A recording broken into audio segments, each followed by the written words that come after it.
So about 70,000 people are now leaving the stadium where for the last 2.5 hours people have stood and raised their hands and they've sang along with this amazing concert that we showed up because of my son's 14th birthday. And I know I'm gonna have to tell you it's a Billy Joel concert, otherwise all of you would email me and go, "What concert was it?"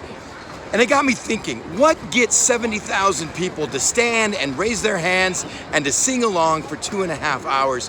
And it's really one of probably three things. It's something they're passionate about, or maybe it's something that emotively moved them, or it's a shared experience. This is when the song meant something to me. And it's the same thing that happens in sporting events right here in stadiums like this. We show up because we're passionate about it, or something that moved us, or I played this sport at one time. But it got me thinking, what do we do with our praise? What do we do with our worship? How do I emotively feel about this guy Jesus? Is it something I'm really passionate about? Do I truly understand what he did for me and the amount of love that he has for me?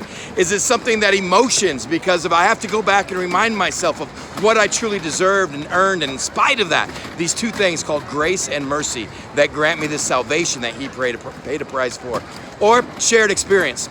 And that's true. I can go back now and look at some 25, 26 years of really walking with Christ and going, wow, what he has done.